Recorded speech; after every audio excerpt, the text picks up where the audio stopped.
School related এবং student related বিভিন্ন ডেটাগুলি এতদিন পর্যন্ত দুটি পোর্টালের মাধ্যমে কালেক্ট এবং অ্যানালাইজ করা হতো। একটি হলো ডাইস পোর্টাল, অন্যটি হলো বাংলার শিক্ষা পোর্টাল।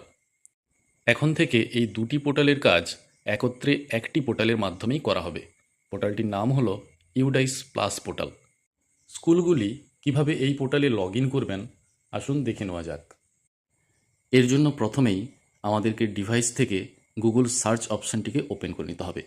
এখানে সার্চ বারে ইউডাইস প্লাস এই কথাটি লিখে সার্চ করতে হবে। এখানে অনেকগুলি আমরা সার্চ রেজাল্ট দেখতে পাবো। প্রথম যে রেজাল্টটি আমাদের সামনে আসবে সেটি হলো udaisplas.gov.in। এই ওয়েবসাইটে আমাদেরকে চলে যেতে হবে। দেখুন এখানে ইউডাইস প্লাসের যে হোম পেজ আছে সেই হোম পেজটি এখানে ওপেন হয়ে গিয়েছে।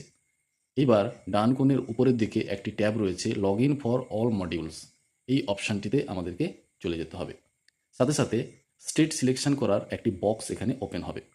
বক্সে টাচ করার সাথে সাথে যতগুলি স্টেট রয়েছে ইন্ডিয়াতে সবার লিস্ট এখানে ভেসে উঠবে। এখান থেকে আমাদেরকে ওয়েস্ট বেঙ্গল অর্থাৎ আমাদের যে স্টেট সেটা সিলেক্ট করে নিতে হবে। এরপর এখানে দুটি অপশান দেখতে পাওয়া যাচ্ছে, গো এবং ন্যাশনাল লেভেল লগ ইন। আমাদেরকে ন্যাশনাল লেভেল যে লগ ইনটি রয়েছে তাতে চলে যেতে হবে। সেখানে যাওয়ার সাথে সাথে আমাদের যে সাইন ইন পেজ আছে স্কুলের জন্য নির্ধারিত, সেই পেজটি ওপেন হয়ে যাবে। এখানে স্কুলের জন্য নির্ধারিত ইউজার আইডি এবং পাসওয়ার্ড, যেটি প্রত্যেকটি ইনস্টিটিউশনের হেডের মোবাইলে মেসেজ হিসেবে গিয়েছে, সেগুলি এখানে পুট করে দিতে হবে।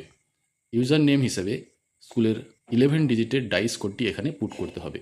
মনে রাখতে হবে বাংলার শিক্ষা বা ডাইসে কাজ করার সময় সেখানে 32 বা 33 ইউডাইসের শেষে অ্যাড করতে হতো। এখানে কিন্তু সেরকম কিছুই দিতে হবে না, শুধুমাত্র 11 ডিজিটের যে ডাইস কোডটি আছে সেটি পুট করে দিলেই হবে। এরপর নির্ধারিত পাসওয়ার্ডটি দিবেন যেটি মেসেজের মাধ্যমে কালেক্ট করেছেন। তারপরে সবার শেষে যে ক্যাপচা কোড আছে সেটি দেখে ঠিক মতো টাইপ করে দিতে হবে। এটি এখানে small letter, capital letter, numeric সমস্ত কিছু মিলিয়ে মিশিয়ে থাকবে, দেখে এটা টাইপ করতে হবে।